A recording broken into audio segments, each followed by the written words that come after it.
seven sisters, and it includes Sikkim now. So that's the eighth state. The idea of coming to London was that this entire idea about India is largely restricted to the mainland, or at best it stops at Bengal. So it's very important for us, the indigenous people, the tribals of the Northeast, also to come out and speak. Trade is only dealt largely in big cities or bigger states, and if we have to look at the possibilities of Britain investing in India, we should also look at the Northeast. Chinese are not allowed to invest there. The Japanese have invested, but if you look at eastern boundaries, it's far more amiable. We are connected through Myanmar, we are connected with Bangladesh, we are connected with Bhutan, we are connected all the way till Thailand if you take the Stillwell Road.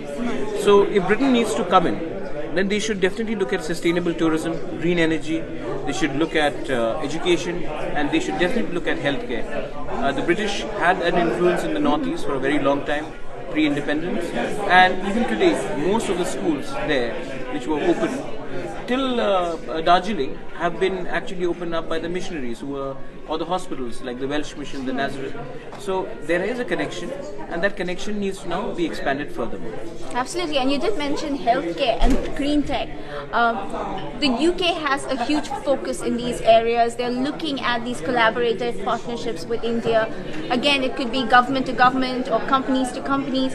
What is it that you would expect the UK to contribute towards these sectors? I think the UK needs to engage with government to government as well as to public.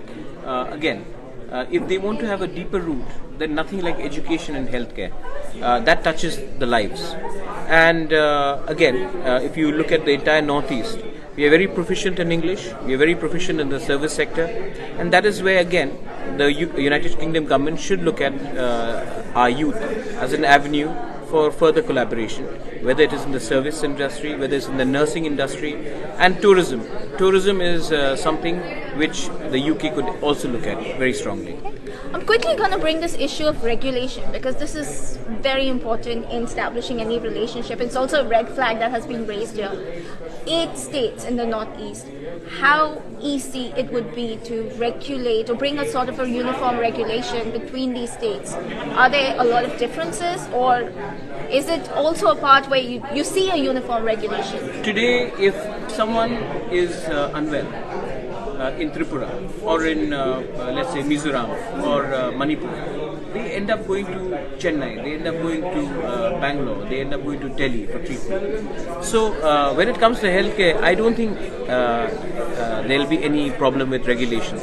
We would welcome that. In terms of employment, many of our nurses they're not only from Kerala, they're also from Manipur, they're also from Nagaland, they're also from Tripura. And these nurses are actually very well trained in healthcare. So they could be employed even in United Kingdom. It would give them a better opportunity. So I don't see it as a problem. Education again, we are all proficient in English. We all welcome English language. In fact, our demand has been to have our mother tongue being written in the English language. Again, that also helps us if you all come in the education sector. Yeah. Anyway, all the best schools in Darjeeling, in Shillong, in parts of Assam, in Manipur, in Nagaland, were actually set up by the missionaries. Whether they were the Irish brothers, they were the Welsh mission, but they were set up by the British. So I don't see any resistance there as well. I think we want to learn the mostly language. a lack of communication No, or information that goes I think up. what's happened is that when someone in London thinks about India, they think about Delhi, they think about Bangalore, they think about Mumbai. Yeah. They have to start thinking beyond that. And as an Indian, when I come to London, I don't want to only think about London. I want to go and check out what's happening in Stockport. I want to go and see what is happening in Leicester. I want to go and see what's happening in Surrey. There are Manchester, there are Liverpool, there are different aspects, Sheffield. So there are many things that I don't think England will grow if London grows. London will grow if the rest of England grows. And the same thing, if Northeast is left outside the growth of India, India itself will not grow so well. Absolutely, and you've been trying to get the Northeast into the main discourse of the country. Fairly young party that you have. What are the prominent issues that you have on your agenda? Our main agenda is the creation of Greater Tripura land. And now that Greater Tripura land is within the Constitution of India under Article 2, 3 and 4. And we are saying that until we are not given that demand, we will not go along with any political party. Why are we saying this? Because our existence is under threat. It is very important that we realize that our language, our identity, our culture is under threat. And no matter what development the government of India may promise us, they cannot protect our way of life, they cannot protect our language, they cannot protect our community. We have come only 30%. So until we are not given that constitutional protection, no amount of money, no amount of post will lure us away from our movement. And I'm sure one of the biggest criticism to your demands is labeling you as a separatist, anti-national, thinking that you are trying to separate this state out of India, but that's not your intention at all. So how do you try and convince people that what you want to do is not break India, but create a bigger, larger, more flourishing country? If America, which has a population of 1/3 of India's population, 1/4, and can have 51 states, why can't India have smaller states? The creation of Chhattisgarh was not anti-national. The creation of Uttarakhand was not anti-national. The creation of Telangana was not anti-national. So if someone like us in the Tripura are asking for Greater Tripura land, how can that be termed anti-national? You may be against the idea of a separate state. I agree, everybody has a view. But how can you call that movement anti-national? It could be against your sentiment, but you cannot call it anti-national. The problem is that for far too many years, they've made the tribal look like he is a violent person, or he or she is a violent person. A tribal is supposed to be a secessionist. A tribal cannot rationalize. A tribal cannot pick up an indigenous person. Whenever he raises a demand, it is always clubbed with violence or secessionism. Here is a democratically elected party asking for Greater Tripura land within the Article 2, 3, 4 of the Indian Constitution. If people have so much problem with that, then kindly amend the Constitution of India saying that this demand is allowed everywhere in India except for the state of Tripura. If till the time that is not there, I will keep on demanding this, because the government of India, the Constitution of India gives me the provisions to demand for a creation of a smaller state. And do you see any political allies for this movement across the country? I have got support in my Jantar Mantar movement from political parties. I'm also hopeful that the government of India realizes that our demand will be something which can be, they should look at it from a security point of view. Tomorrow, Bangladesh has got a huge population of minorities, and post Sheikh Hasina, you may have a problem in Bangladesh, and when that happens, you will have scores of minorities from Bangladesh crossing over to different parts of Northeast. At that time, the government of India needs to have a policy.